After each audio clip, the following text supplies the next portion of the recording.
আব্দুল্লাহ ইবনে মুবারক প্রতি বছর রাসূলুল্লাহ রওজা জিয়ারত করতে যায়। হজের মৌসুম আসলে পাগল হয়ে যায়, মদিনার দিকে রওনা হয়ে গেছে।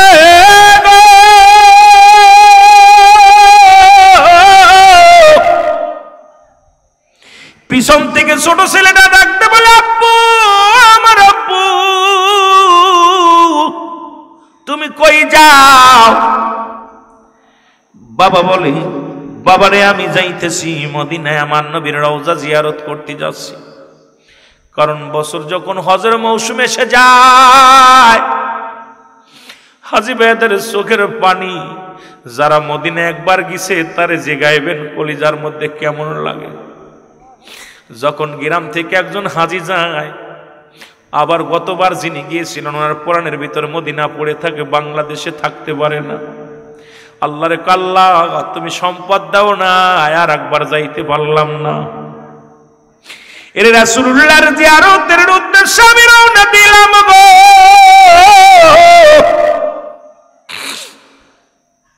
ছেলে বলে, আব্বা যান, আপনি মদিনায় যান, মদিনা জিয়ারত করতে যান, আমার একটু গোস্তর ব্যবস্থা করে দেন, আমি গোস্ত খাবো। কি খাবো? জোরে বলেন, কি খাবো? গোস্ত খাবো। হাজী সাহেব বলে, বাবারে আমি তো মদিনায় যাই, এখন গোস্ত কই পাবো? কয়, বাবা গো, আমি মক্তব থেকে আসতেছিলাম, পড়ালেখা করে আসতেছিলাম গো আব্বা যান, পথের মধ্যে দেখি গরুর গোস্তের ঘিরান, এত ঘিরান, গোস্ত রান্না করতেছে। এ আমার আব্বা যান, পাশের বাড়ি গোস্ত পাকাইতেছে, এই গোস্তের ঘিরান আমারে পাগল বানাইছে। বাবা গো, আমি গিয়েছিলাম ওই বাড়িতে, একটু গোস্ত চাইলাম, আমাকে দিল না। আমার পরাণে গোস্ত শেষ, আমাকে একটু গোস্তের ব্যবস্থা করে দাও। এর কোরআন বলছে যাররা, কোরআন মানো, কোরআন তাফসীর মাহফিল মানো। কোরআনের ভিতরে একাধিকবার আছে প্রতিবেশীর বিষয় নিয়ে, যাররা যাররা। এটা তুমি কত বাড়িওয়ালা, গাড়িওয়ালা, কত টাকাওয়ালা আছো রে বাবা, আল্লাহর আদালতে জবাব দিবা কেমনে? আলোচনাটা শোনো, তারপরে জ্ঞান অর্জন করো। এ দুনিয়ার মানুষ শুনে নাও। আব্দুল্লাহ ইবনে মুবারক বলে, বাবা একটু দাঁড়া, আমি দেখে আসি। আব্দুল্লাহ ইবনে মুবারক উনি কি করলেন? বলে, বাবা চলো। কোন বাড়ি? বলে, ওই পাশের বাড়ি। বাড়িতে রওনা দিয়ে চলে গেলেন। যে সালাম দিলেন, আসসালামু আলাইকুম আলাল বাইত। একবার নয়, দুবার নয়, তিনবার সালাম দিলেন। সালামের জবাব ওয়ালাইকুম আসসালাম। ডাকতে বলে, ভাই আপনার বাড়িতে আসলাম, সালাম দিলাম, উত্তর দেন না, এত দেরি হয় কেন? কয়, ভিতরে ছিলাম। আসছে। বলে, কি ভাই আপনি আমার বাড়িতে? এ আব্দুল্লাহ ইবনে মুবারক, আপনি বাড়ির ভিতর আসছেন, আমি ধন্য হয়েছি গো, কারণ আপনি প্রতি বছর মদিনায় যান, হজ করতে যান, রাসূলুল্লাহ রওজা জিয়ারত করেন গো। আপনার মধ্যে একজন ভালো মানুষ আমার বাড়ির মধ্যে আছে, আমি অত্যন্ত খুশি হয়েছি, অত্যন্ত ভালো লাগছে আপনি আমার বাড়ি আসছেন। বলে, কিসের জন্য আইছি? শোনো, তোমার কাছে যা জানতে চাই জানাবে আমারে। বলে, ভাই রে তুমি কি মুসলমান? বলে, হ্যাঁ। কয়, আমারে আপনি জিগাইলেন আমি মুসলমান কেন? এটা জিগাইলেন কেন? এই জন্য জিগাইছি। বলো। বলে, আপনি কি একজন মুসলমান? বলে, হ্যাঁ। আপনি কি কোরআন পড়তে পারেন? বলে, পারি। বলে, কোরআনের ভিতরে প্রতিবেশীর বিষয়ে যারা ব্যবহার করছে আপনি কি দেখছেন? কয়, দেখছি। তাহলে আপনার কাছে জিগাইলাম, যেহেতু আপনি কোরআন বোঝেন, কোরআন পড়তে পারেন, প্রতিবেশীর বিষয়ে, হকের বিষয়ে যারা ব্যবহার করছে এটাও জানেন, এখন আপনার কাছে জানতে চাই, আপনি বলবেন। আপনার কাছে জানতে চাই, আপনার বাড়িতে কোনো গরুর গোশত পাকানো হয়েছে? বলে, হ্যাঁ। আমার ছেলে আইছিল নি? বলে, আইছিল। আমার ছেলে কি গোশত চেয়েছিল? বলে, চেয়েছিল। আপনি দেন নাই? বলে, না দিই নাই। তাহলে আপনি প্রতিবেশীর হক কেমনে আদায় করলেন? এর মুসলমান আজকে অনেক বড় লোক, অনেক ধনীরা বাজারে যাইয়া বড় বড় মাছগুলো কিনে নিয়ে আসে, গরিব মানুষ ভ্যান চালক টাকা দেখে আর কান্দার, বলে, আল্লাহ তুমি আমারে গরিব বানাইলা, আল্লাহ আমি ভ্যান চালক, শুধু ছায়া ছায়া দেখি রে মুসলমান। ঘুষের টাকা দিয়া, সুদের টাকা দিয়া 20 কেজি গোস্ত কেন, বড় বড় মুরগিগুলো কেন? বাজারে যাইয়া গরিব মানুষ টাকা হাতে করে ডাকতে বলে, আমার আল্লাহ তুমি আমারে গরিব বানাইলা। এই মানুষগুলো কত সুন্দর সুন্দর ফল ফলাদি কিনে নিয়ে যায়, জীবনে একটা খাইতে পারলাম না, জীবনে আমার কপালে হইল না। তোমার নামাজ বরবাদ, তোমার জিন্দেগি বরবাদ। মুসলমান, তুমি কাউকে যদি দিতে না পারো, তুমি এমন ভাবে কেনাকাটা করো, বাজারটা লুকায় বেচা কিনা করো, কিনাবাদ কিনো। মুসলমান, মাছটা কিনে লুকায় নিয়ে আসো, গোস্ত কিনে লুকায় নিয়ে আসো, ফল ফলাদি কিনে লুকায় নিয়ে আসো। কারণ তোমার সামনে হাজারো গরিব যারা দিন আনতে পান্তা ফুরায়, যাদের সারা বছরে একদিনও গোস্ত পরনে হয় না, সারা বছরে চলে যায় একটু ফল তাদের কপালে হয় না। তুমি কেমন মুসলমান? তুমি কেমন মুসলমান? আল্লাহর আদালতে কেমনে জবাব দিবা? তুমি রান্না করো গোস্ত, তোমার এই গোস্তের ঘিরান যেন প্রতিবেশীর নাকে না লাগে। তুমি এমন ভাবে ঢেকে রান্না করো যেন প্রতিবেশীর নাকে না লাগে। তোমার প্রতিবেশী একজন ভ্যান চালক, রিক্সা চালক ডাক দেবে, আল্লাহ পাশের বাড়ি প্রতিদিন গোস্ত পাকায়, প্রতি সপ্তাহে গোস্ত পাকায়, তুমি আমার এমন গরিব বানাইলা, শুধু ঘিরান শুনাইলা, জীবনে একটু খাওয়াইলা না। তোর নামাজ বরবাদ, তোর জিন্দেগি বরবাদ, তোর ঈমান বরবাদ, সব বরবাদ হয়ে যাবে। আজকে প্রতিবেশীর হক যদি আদায় করতে পারতাম, আমার দেশের মানুষগুলো শান্তির মধ্যে থাকতো, আমার দেশের মানুষগুলো সুখের মধ্যে থাকতো। বাংলাদেশের মানুষগুলো বিক্রি করে খাওয়া লাগতো না। গরিবগুলো যদি, বড়লোকগুলো যদি জাকাত ঠিক মতো দিত, ধনীরা যদি জাকাত দিত, এই মুসলমান করিমপুরের জমিনের মানুষগুলো যারা ধনী আছে, এই করিমপুরের মানুষ বড়লোকরা যদি গরিবরা ঠিক মতো জাকাত আদায় করতো গো, এই গ্রামের মধ্যে গরিব মানুষ পা বড় দুরস্কার হয়ে যেত। আসলে কিন্তু আমাদের ভিতরে কি যেন ঢুকে গেছে, শুধু দুনিয়া, দুনিয়ার পাগল হয়ে গেছি। জোরে জোরে চিল্লায় বলা যাবে না, ঠিক কিনা? ওরে আজি না হয় কাল তুমি, আজি না হয় কাল তুমি, যাইবা কবরে, মরার পরে দেখবে চেয়ে গো, তোমার সবই রইল পড়ে, মরার পরে। আরো জোরে বলেন, মরার পরে দেখবে চেয়ে গো, তোমার সবই রইল পড়ে, মরার পরে। দাদাই গেছে, বাবাই গেছে, কেউ আসলো না ফিরে, তোমার তো যাইতে হবে রে ভাই রে, অন্ধকার কবরে তোমার তো যাইতে হবে রে। বলো আজ না হয় কাল তুমি, আজ না হয়,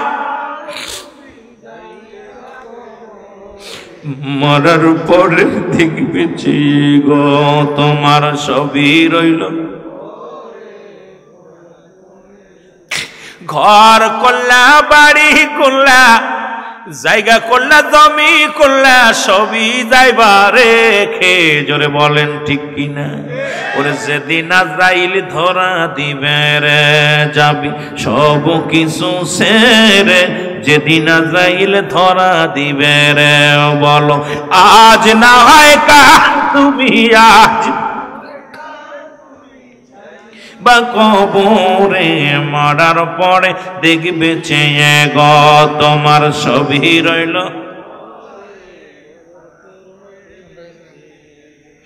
এ দুনিয়ার মুসলমান,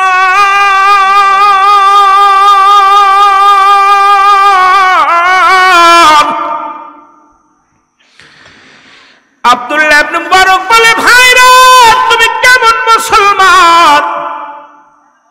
আমার কলিজার টুকরা চাইল গোস্ত তুমি দিলে না। ডাকতে বলে, মুবারক রে, ও মুবারক, তুমি একটা আলেম মানুষ, তুমি মদিনার হাজী, তোমার আমি কি করে বুঝাইব? আজ 7টা দিন আমার ঘরে কোনো চুলায় আগুন জ্বলে না। এ ভাই মুবারক রে, আমার ছোট্ট ছোট্ট মাসুম বাচ্চাগুলো ক্ষুধার যন্ত্রণায় কান্দে, প্রতিদিন আমি বাজারে যাই, ব্যাগ লয়ে বাজারে যাই, কাজ পাই না, শূন্য ব্যাগ নিয়ে বাড়ি ফিরে আসি। প্রতিদিন আমি বাজারে যাই, কেউ কাজ দেয় না, আমি শূন্য ব্যাগ নিয়ে চলে আসি। আজকে যখন যাইতেছিলাম, আমার ছোট্ট মাসুম বাচ্চারা ডাক দিয়ে বলে, আব্বু আর পারছি না, আজকে যদি খাবারের ব্যবস্থা না করো বাবা গো, আর তো বাঁচব না রে, এই দুনিয়া থেকে বিদায় নিয়ে যাব, মারা যাব গো বাবা গো। তোমার কি সন্তানের জন্য মায়া লাগে না? তোমার কি সন্তানের জন্য দয়া লাগে না? এ ভাই মুবারক কাজু, আমি বাজারে গেলাম, আমি কাজের সন্ধানে, কোনো মানুষ আমার কাজ দিল না। বাজারে কত ধনীর বাড়িতে গেলাম, কেউ আমার কাজ দিল না। কত দোকানে গেলাম কিছু চাউলের জন্য, কেউ আমাকে একটু আটা চাউল দিল না। আমি কাঁদতে কাঁদতে, সন্তানের ওই কান্নার আওয়াজ বারবার হৃদয়ের ভিতরে লাগতেছিল। আমি ফিরে আসতেছিলাম, আর ওই ছোট মাসুম বাচ্চাটার কথা মনে পড়ে গেছিল। বাবা গো আর পারছি না, যদি খাবার না আনো মারা যাব। এ ভাই মুবারক, আমি যখন এই অবস্থায় ফিরে আসতেছিলাম, পথের মধ্যে দেখি একটু গরু মরে পড়ে আছে। ওই মরা গরুটা কুকুর শিয়ালে ভাগ করে খাচ্ছে। আমি কুকুর শিয়ালগুলো তাড়ায়া দিয়া ওই মরা গরুর গোস্ত কেটে এনে আমার সন্তানদেরকে রান্না করে দিছি। হে ভাই মুবারক, ওই মরা গরুর গোস্ত রান্না করেছিল আমার ঘরের মধ্যে। আমার সন্তানেরা ক্ষুধার্ত অবস্থায়, আমার সন্তানদের আমি মরা গরুর গোস্ত খাইছি। এই জন্য আপনি ধনী মানুষ, আপনার ছেলে ধনী মানুষ, আমি মরা গরুর গোস্ত আপনার সন্তানের দিই নাই। এর জন্য যদি অপরাধ হয়ে যায় আমাকে মার্জনা করবেন। এই জন্য আমি গোস্ত পাকাই আপনার সন্তানদের দিতে পারি নাই। মুবারক ডাকতে বলে, আল্লাহ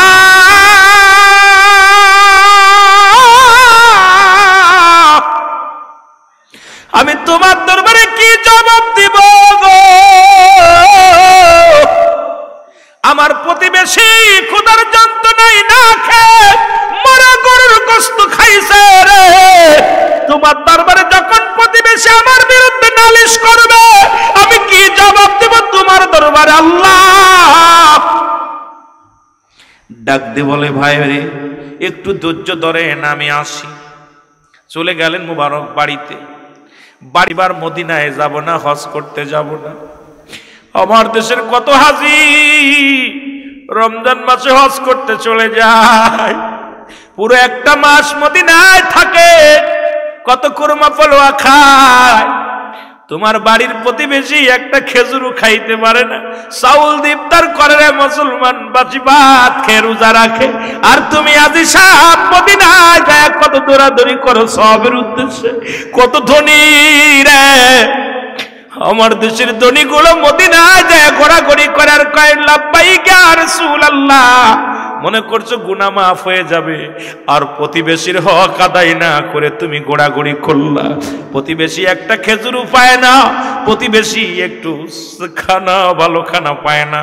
এমনও বাড়ি আছে পানি খেয়ে রোজা রাখে, পানি খেয়ে ইফতার করে, এমনও ফ্যামিলি আছে কি আছে না? এ দুনিয়ার মানুষ শুনে নাও, গভীর মনোযোগ। ডাকতে বলে, বিবি রে টাকা পয়সা যা আছে দাও, আমি এবছর মদিনায় যাব না, মদিনায় যাব না।